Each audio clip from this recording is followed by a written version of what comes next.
Welcome to What is Going for new thought from the edge of Each week on Time's flagship radio show, veteran broadcaster, author, and media consultant Sandy Sedgbeer conducts thought-provoking interviews with inspirational authors, artists, musicians, scientists, speakers, and filmmakers who are working at the point where spirituality and science meet consciousness at the very edge of Here is your host, Sandy Sedgbeer. Hello and welcome. In 1990, today's guest met a 106-year-old lama in his cave in a remote corner of Nepal and asked him, "What can we do to bring healing and protection to the earth?" In answer, he gave her an ancient practice from Tibet and a daunting task to procure sacred earth treasure vases made from clay and potent medicines, fill them with prayers and symbolic offerings, and bury them around the world in Earth's most potent places and troubled lands.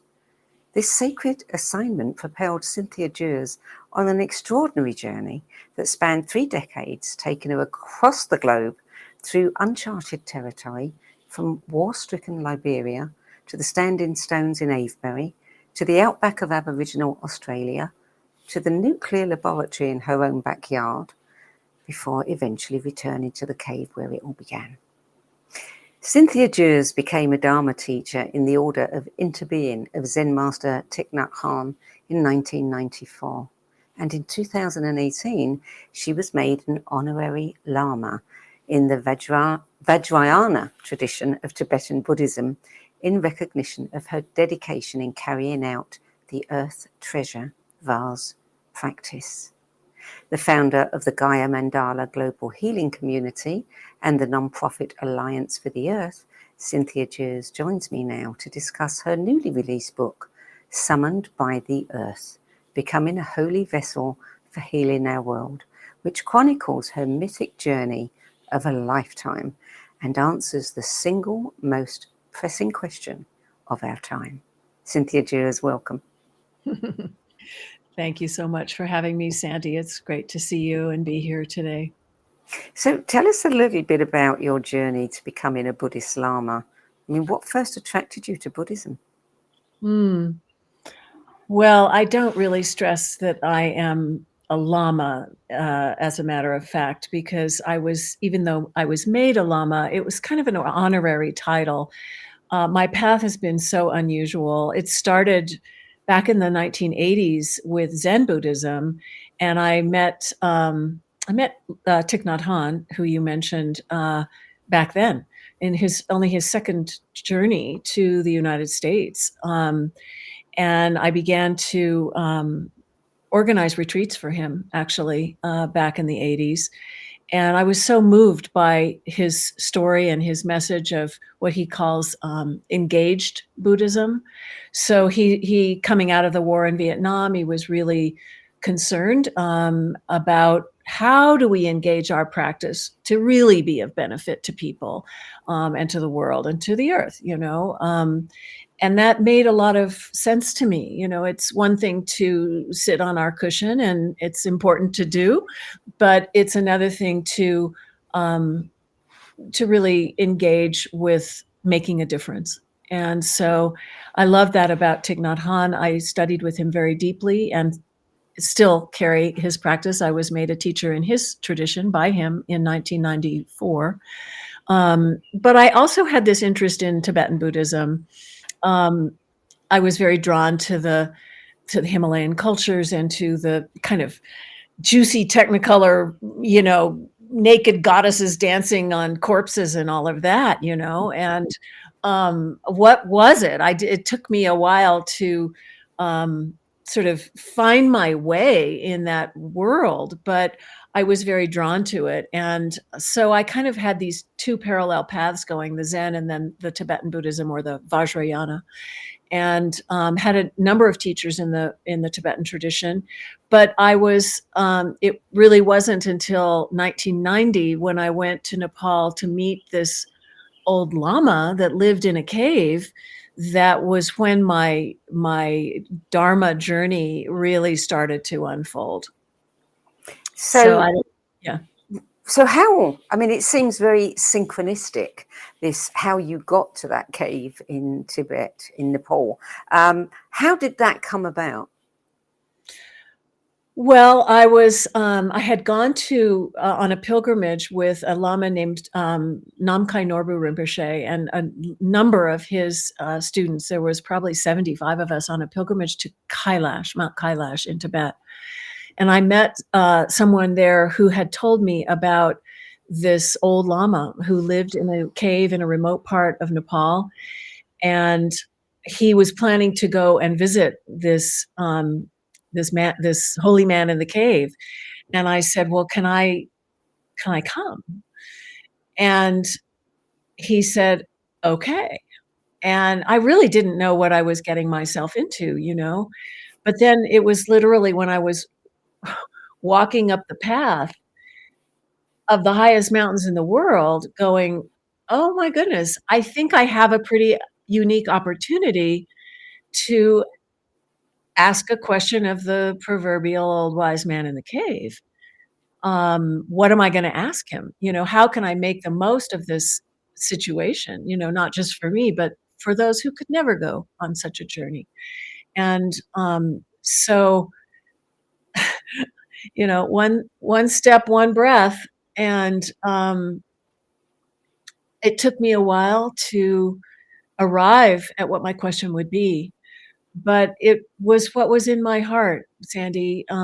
Even back then, this was in 1990, even back then, I was witnessing, as I think many of us were, the beginnings of the unraveling of the web of life, the changes in climate, the forest fires, the droughts, all of those kinds of things. And also where I live here in Santa Fe, New Mexico, I'm right across the Rio Grande River Valley from the Los Alamos National Laboratory, which is where the first and second atomic bombs were created, and which is still making components for nuclear weapons and producing a lot of radioactive waste that is literally poisoning the web of life.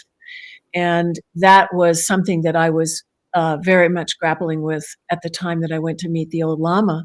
So I was concerned, you know, like how is this going to, how are we going to live with these kinds of things going on? What can we do? And my question was deeply, what can we do to bring healing and protection to the earth? What was it like? I mean, to be, 13,000 feet up in the air in a faraway corner of Nepal, in a cave, meeting people who'd been separate from the world for decades. Yeah, What was that like? It must have been surreal.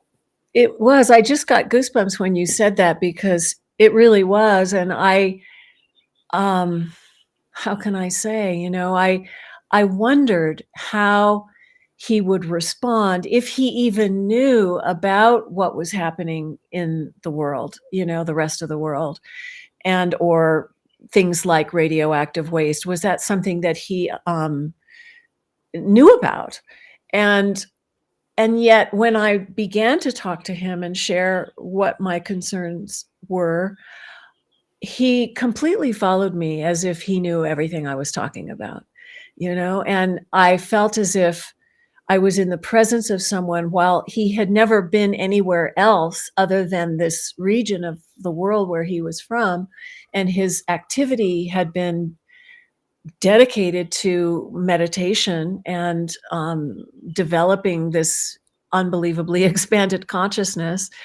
Um, he knew, you know, from that place, he knew what was happening in the world. I mean, I don't think that someone who is at that awake it would be unaware or unconscious of what is happening.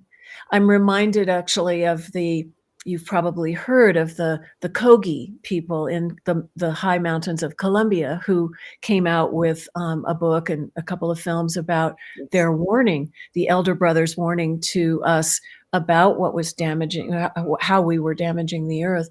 And that that original message came out right around that same time. And these were people who had chosen to live completely cut off from civilization and the developed world, and intentionally, in order to maintain the purity of their inner experience and their relationship to the earth. But they felt they had to come out to give a warning because things were getting so dire, and they were seeing it way up in those mountains as well. So it was in that time frame that, we were all, not all of us, but some of us anyway, were beginning to kind of wake up to the fact that things were going to be getting pretty dire and we needed to do something. And I had no idea what to do, but his answer was that I should get these earth treasure vases, and I should put them in the earth. And these are little clay pots filled with prayers and symbolic offerings, very specific offerings according to the Tibetan tradition. But as we have taken them around the world, they have been filled with offerings from all these cultures, other cultures, and that are meaningful to them in those places. So anyway, that's another part of the story. But yeah, it's been amazing, Sandy. I mean, I just have this vision of you trekking down this mountain and thinking, wow, I asked him what I could do. And I'm not exactly, he hasn't said, oh, post this letter for me on the way down. He's given you a task that is like, where do you even begin with a task like that? Well, I didn't know where to begin. When he directed me to go to visit another lama in another monastery, a couple of days walk beyond where he was, to ask him to make them for me. And when I met that lama, Rinpoche, he said, oh, sure. How many do you want? And my mind just stopped. It was like, I didn't know whether to say 7,000 or 700 or 7, it just is mind-boggling when you start to think about the need. And so I said, I don't know, like 25? And he said, oh, sure, that's fine. And so I originally received 30 of these. They were very responsive, the lamas were, about the circumstances that I had been describing. And they mixed into the clay all kinds of sacred substances to empower these treasure vases in a way that was fairly unusual. And then they also left them empty. Normally, the lamas will fill them with these specific offerings and things and then seal them. And then they would take them out to different parts of the world where they would be placed or buried or planted. And in the case of our situation, they sent them to me to be filled ourselves, which was so unique because it gave us the opportunity to make our own connection to our own deepest prayers and what would be an offering appropriate to express ourselves, in this way, and also to connect with the places where the treasure vases are supposed to go. We decided early on that we would leave them open until the very end, until they were to be buried, so that people in different cultures and communities around the world could have the chance to make it their own. I never wanted to go into any place I'd never been or assume that this was going to be something that people would respond to. I didn't know how people in Africa, for example, would respond to this practice coming out of Nepal and Tibet. It's a long ways away. But it was so interesting because everywhere I went, people responded like, oh, yes, we have this issue here. And it gave them a chance to pour their hearts into a vessel, a receptacle that could receive their deepest love and caring, How long after your return from Nepal did you plant your first vase? It was, I think it was about 5 years. It was daunting because I really did not know where to begin and how to begin. And I also didn't feel like I had, I don't know, I didn't have the training. I didn't know. I wasn't an elder. I wasn't at that time, I wasn't a lama myself. All of that was, uh, it was making it difficult to know where to begin and how to do it. But so I put them aside, and I just went very deeply into my own dharma practice to kind of build up my own muscles, really, to train in preparing. I didn't quite realize at the time I was preparing for what all that was to come, but I needed to do some deep practice, and that took place both with Thich Nhat Hanh and also with the lamas. And I spent a lot of time in retreat practicing and accomplishing the Nundro and other aspects of the teachings. And then we started having these forest fires and droughts, and it was obvious that we really needed to do something, and we had these, and so we started to pull them out. And the first of the treasure vases was dedicated to going up above Los Alamos National Laboratory. And it was really that, that very core central issue about the poisoning of the earth and the weapons of mass destruction that are so damaging to the world. That was at the heart of our prayers in the beginning, and still is.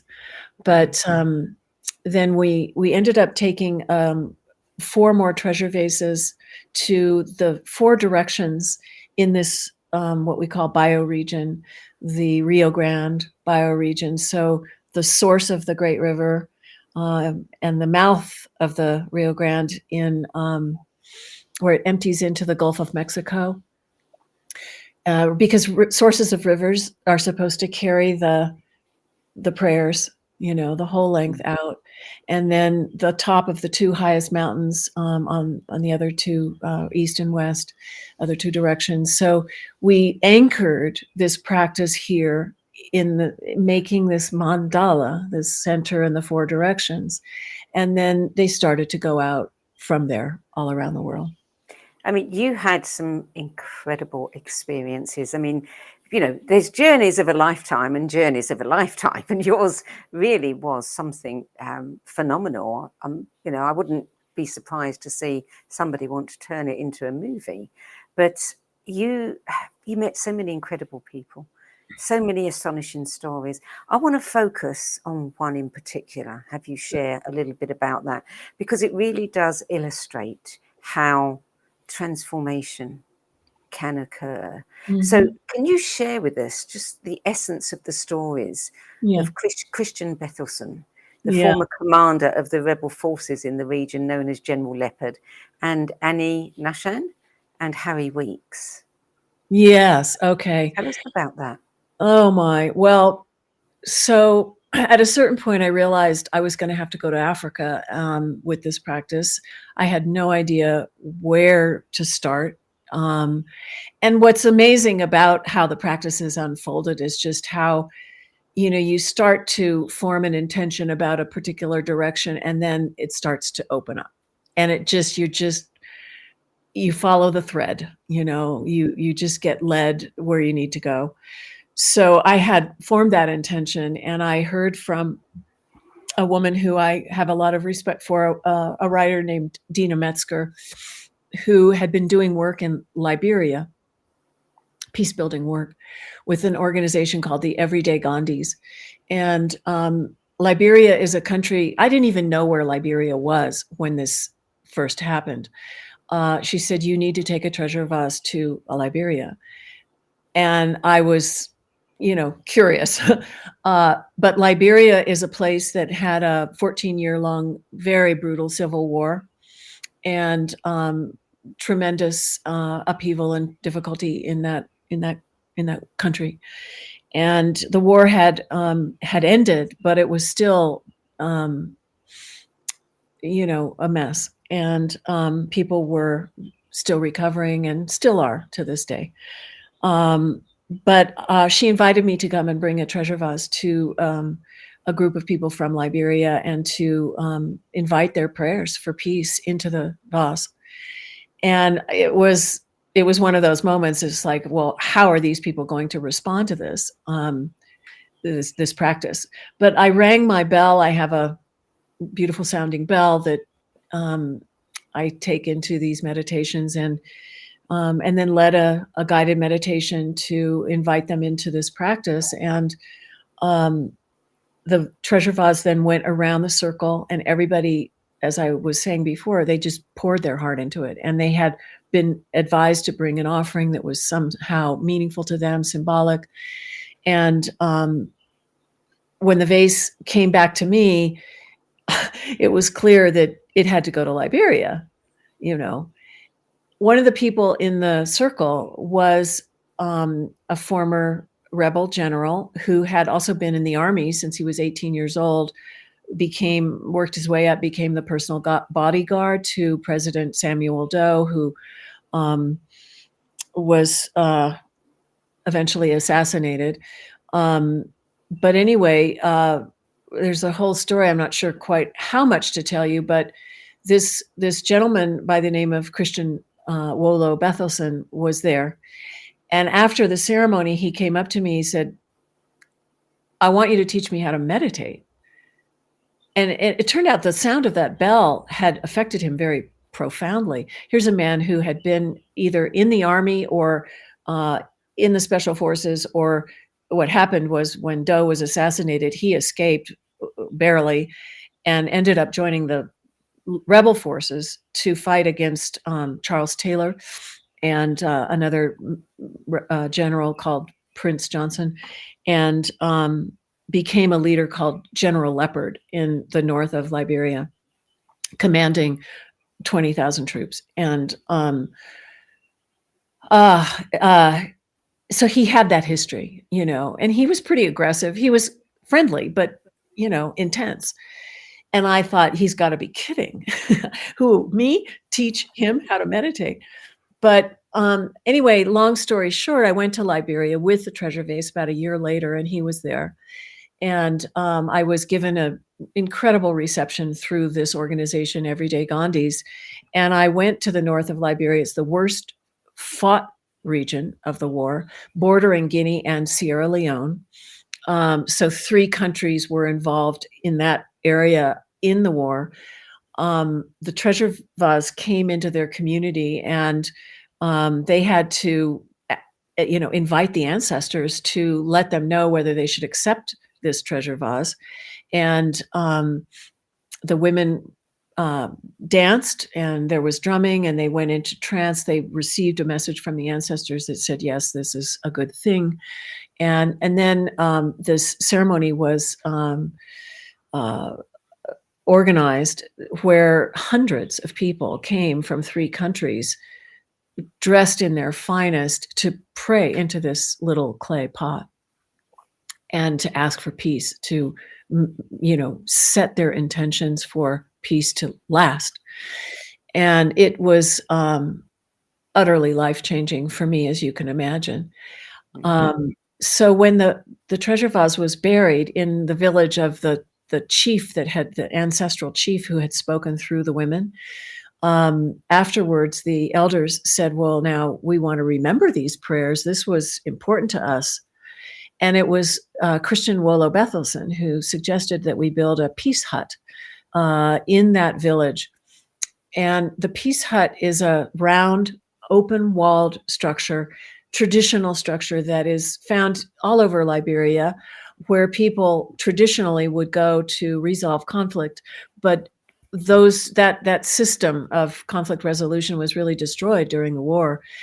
And so his suggestion was, let's build a peace hut. And so we commenced in doing that. And my organization helped raise the money to do it, and he oversaw the construction. And again, another long story short, they ended up starting an NGO called the Peace Hut Alliance for Conflict Transformation, and building peace huts in various conflict-prone regions of Liberia. Bethelson went to work with others, including his dear friend Harper Carmen and his relative Annie Nushin, who was one of the leaders of the women's peace movement that stopped the war, in training people in how to resolve conflict in a traditional way under the peace huts. And Bethelson worked with child soldiers and former ex-combatants and all of that. And Annie specifically worked with the women. And that work went on until Ebola struck. I don't know if you remember, but there was a terrible outbreak of Ebola in Liberia. So then they had trouble traveling, but they started a radio show that went all over the country called Conversations Under the Peace Hut. By that time, Bethelson had started to learn the practice of mindfulness with me, and also had lived in Plum Village with Thich Nhat Hanh. He was invited to go there, as was Harper and Annie. And they all spent time at Plum Village and learned from Thich Nhat Hanh before he had his stroke. And at the first time that Christian Bethelson was at Plum Village, he realized in hearing Thich Nhat Hanh speak, Thich Nhat Hanh being, an amazing peace builder, talk about peace building, he realized that he had to forgive this man named Harry Weeks, who was called Green during the army. He had been a friend of Bethelson's, but during the war, he killed 5 members of Bethelson's family. He was ordered to do that, and Bethelson was always intent on seeking revenge and killing Green, and he was at Plum Village when he realized he had to forgive him. Mm.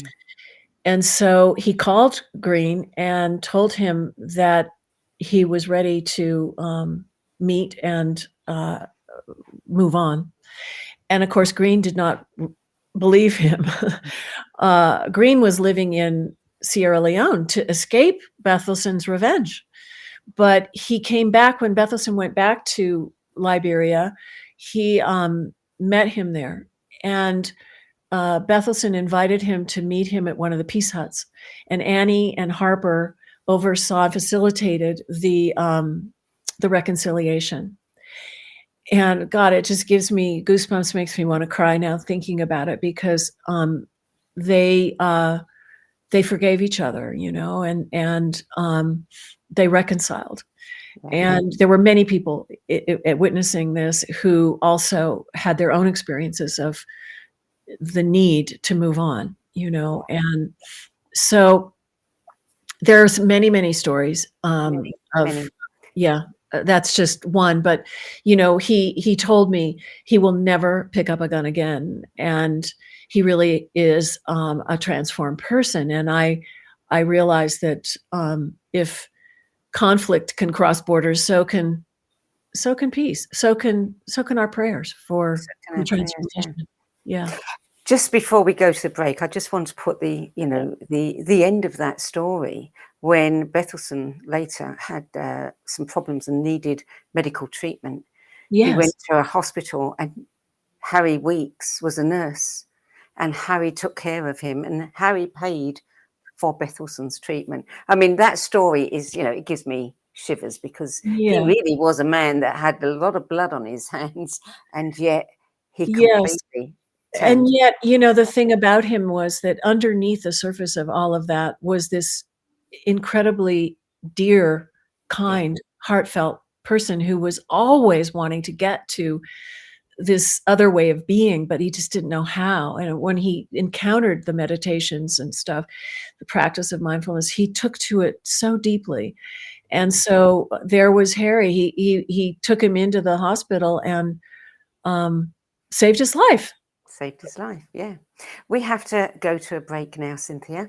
You're listening to What is Going On. I'm Sandy Sedgbeer, and my guest today is Cynthia Jurs, who is a Dharma teacher in the interbeing of Zen master Thich Nhat Hanh.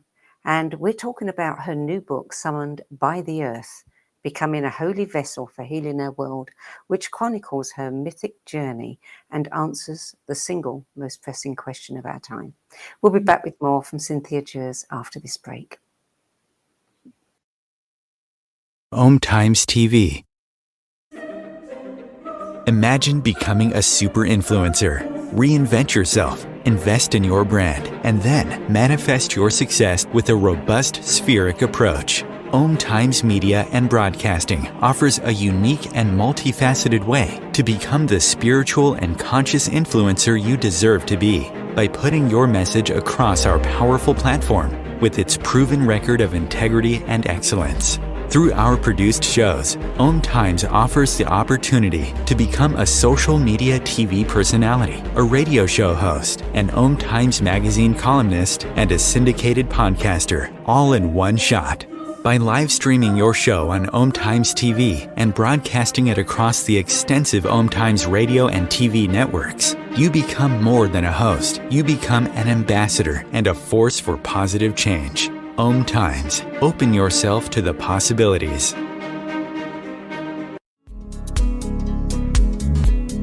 Hello, I'm Sandy Sedgbeer, host of Om Times' flagship radio show, What Is Going On?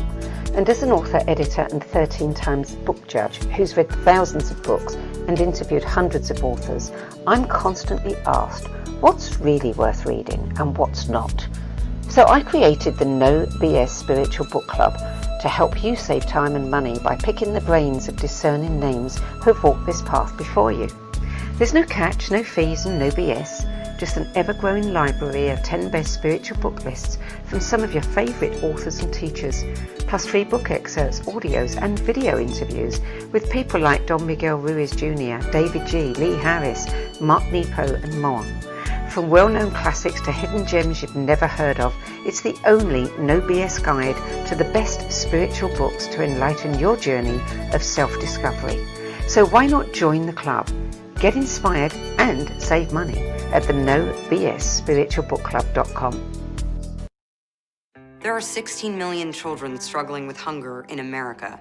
That's 1 in 5 daughters, sons, neighbors, and classmates who don't know where their next meal is coming from. Yet billions of pounds of good food go to waste every year. It's time we do something about it. Feeding America is a nationwide network of food banks that helps provide meals to millions of kids and families in need. Visit feedingamerica.org to help them feed even more. Together, we can solve hunger. Together, we're feeding America. Welcome back. Cynthia Jurs. Joanna Macy has defined this time as the age of the great turning, when we have the opportunity to restore the life force drawing out of Mother Earth. And I think it was you that said restoring balance and harmony between the masculine and the feminine is maybe our most basic evolutionary task at this time. Do you think that restoring the harmony between the masculine and the feminine is enough to save Earth and create a new paradigm on this planet? No, I don't. I think it's a really good place to begin. And we need to come together. We need to find each other and find each other in harmony, right? Because the world is unraveling. The web of life is unraveling right before our very eyes. This time of this great turning is part of the great turning is an unraveling of the way that things have been going for so long under this patriarchal, hierarchical system that has destroyed the planet, or is seriously in the process of doing so in a variety of ways. Mm-hmm. So it is a time when I think that the voice of Mother Earth is very important for us to listen to. And many women carry that connection so directly. But we don't want to polarize each other. We want to listen to each other. We want to come together. But there are so many, as I often call them, these core wounds, that if we're talking about global healing, which is what this practice with the Earth Treasure Vases is about, we have to be willing to go into and face into some of these very deep core wounds.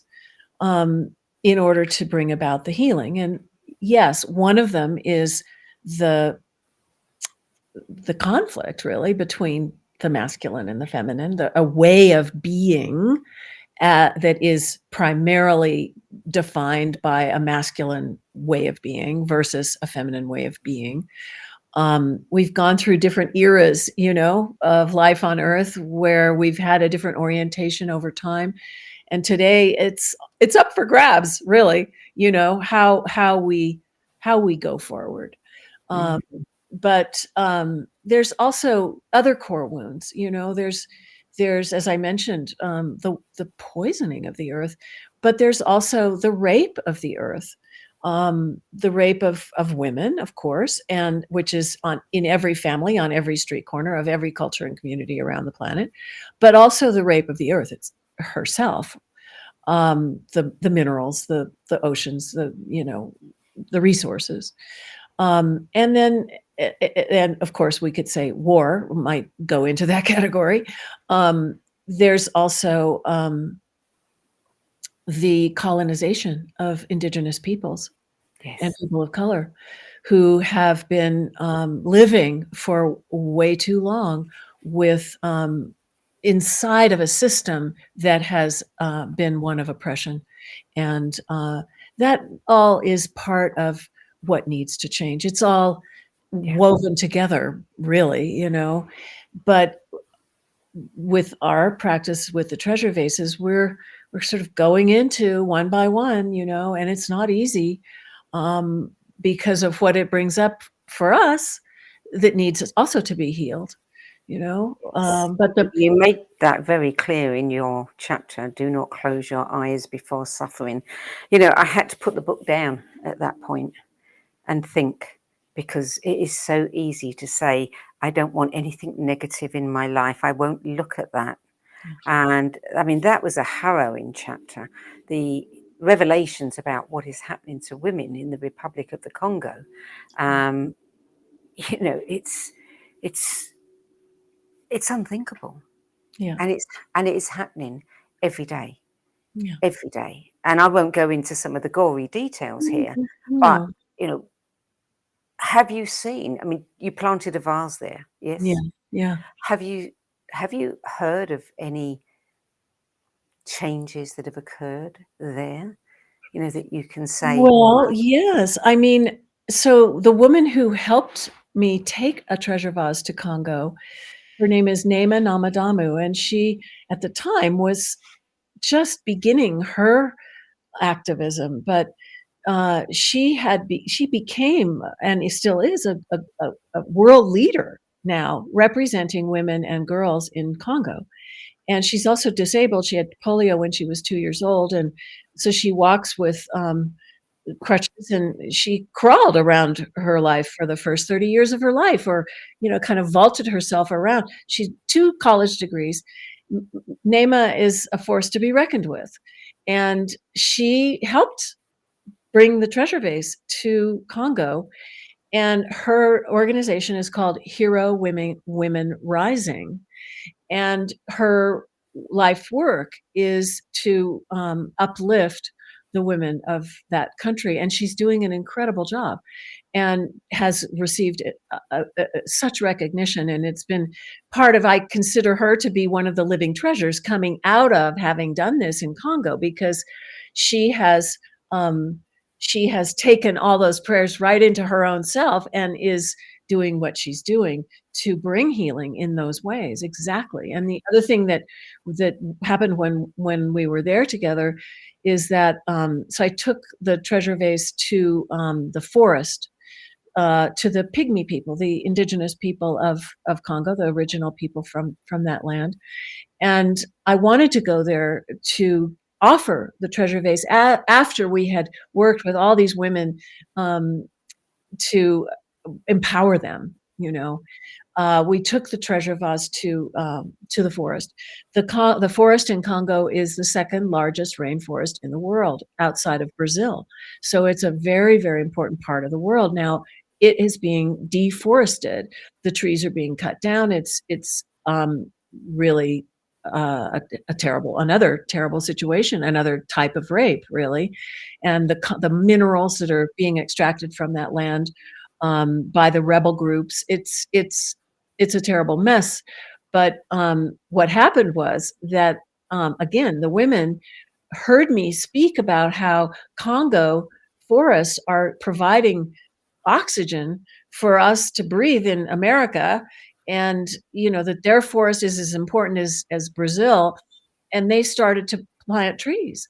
So NAMA's organization Hero Women Rising is also working with teaching the women how to restore the forest, and they're doing that work. It's one of the incredible outcomes that who could ever have predicted, but this is how it goes, with Yeah. these holy vessels. How many did you plant in all? Well, we're still in process. I received 30 originally, then I received another 40 that were made at the same time but came later. So that's the first and second generation. And then I led a retreat here in New Mexico with a Native American elder who is an activist, but also a potter in the tradition of the Pueblo people from this land. And she taught us how to make a little holy vessel in that style of using the clay from this land. But we made them very much in connection to what had come before. And so all told, there's about 93, I think it is, of those first 3 generations. And so there's probably about 25 in process, I want to say. And I kind of lost track because there's so much going on, but we've planted about 55, I think. We've got about 25 in process, and there's about 5 still on my altar that are waiting their destination. And we might make more. We'll see. We'll see how it happens, how it all unfolds. But there's people all over the world now who are stewarding these little clay pots themselves. So it's not just me doing it. Yeah. But you haven't finished your journey of a lifetime. No, I don't know. Yeah. No. And you went back to Nepal. Was it 30 years after the first visit? Something like that. Yeah, I went back in 2018. I had been there in 1990. Went back with 2 treasure vases and a group, and we brought a vase back to the home temple of the old lama and his closest disciple, who is my contemporary Lama Nawang Siltram Zangpo.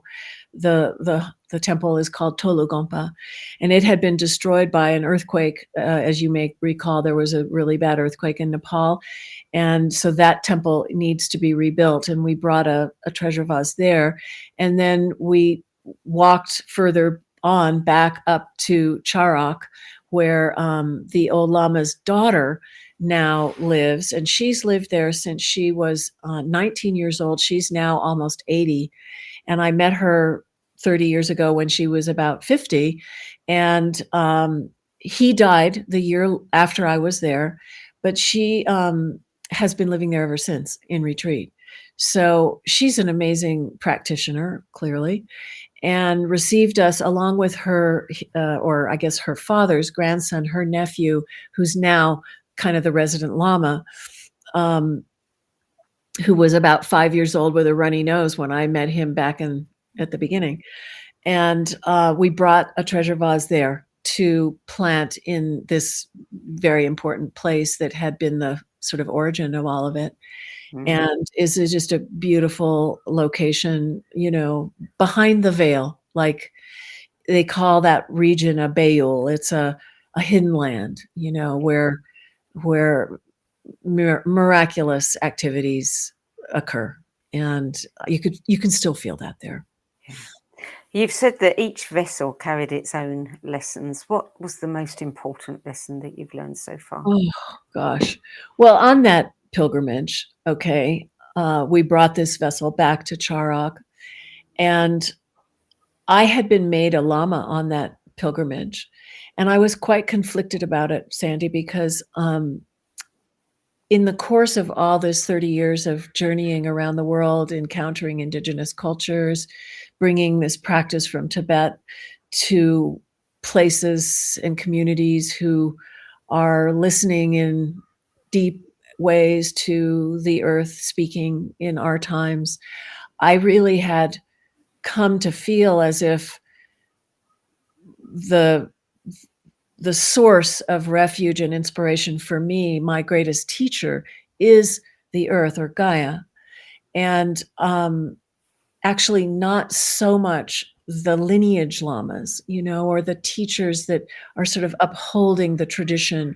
As beautiful as the tradition is, I do feel that there are certain ways in which some of it is quite outdated. A lot of the spiritual traditions, I think, are struggling to come to terms with the times that we're living in, and you can't keep a power structure going forever that has power over other people. So some of that can be found in these traditions, including that one. And it's a little risky to talk about it because there's so much beauty there, but I really feel as if Mother Gaia, is talking to us, and she is such an amazing teacher because she's an embodiment of the teacher, of the teachings, as we say in Buddhism, the Buddha, the Dharma, and the Sangha, the three jewels, the teacher, the teachings, and the community, because it's all there in the web of life. All you have to do is look outside, and see it. Mm-hmm. And there it all is. And the earth is more or less screaming nowadays, trying to get our attention. Yeah. And so the practice of listening to that teacher is really what is calling me. So I think really my greatest lesson has come from realizing that the earth is my teacher. And what happened in Nepal, as we were coming home, I was grappling with the fact that I had been made a lama, and I didn't know how I would be able to uphold that job given where I have been led. And I actually, I fell off the mountain. And there's a chapter in the book called Head Over Heels. I fell over I tumbled down the mountain. I thought I was going to die. And it's actually a miracle that I'm still alive. But what I realized finally was that it was the earth who saved me. It wasn't, the Buddha, it wasn't Tara, it wasn't all the deities. It was just the earth.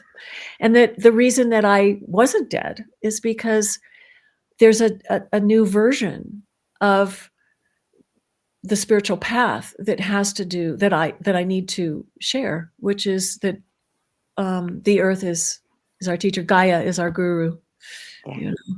Yeah.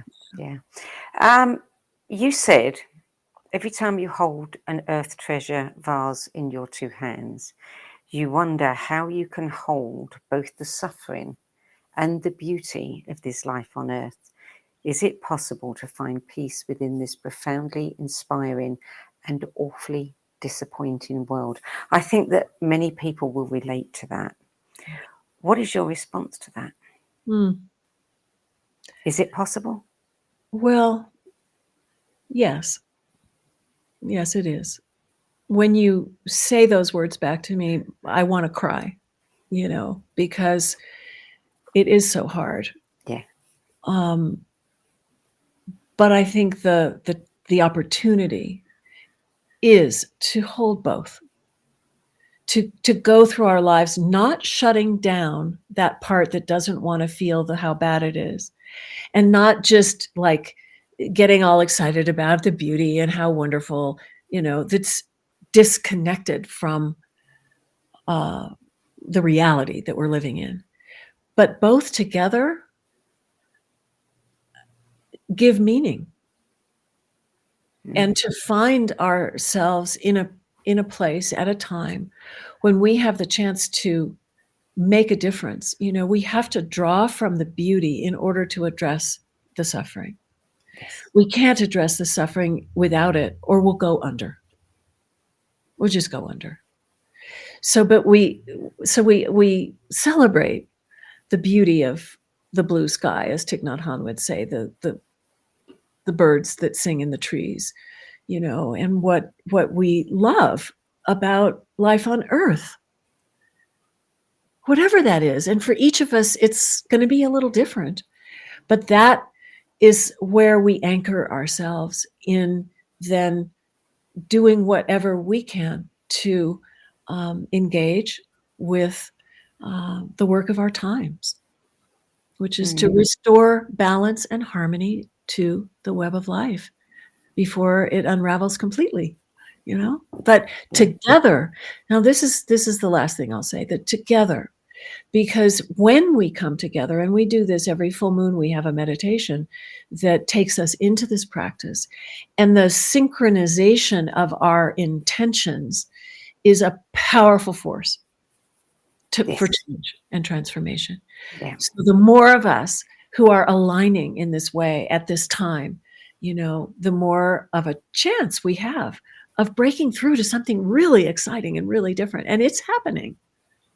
How can people join your meditations?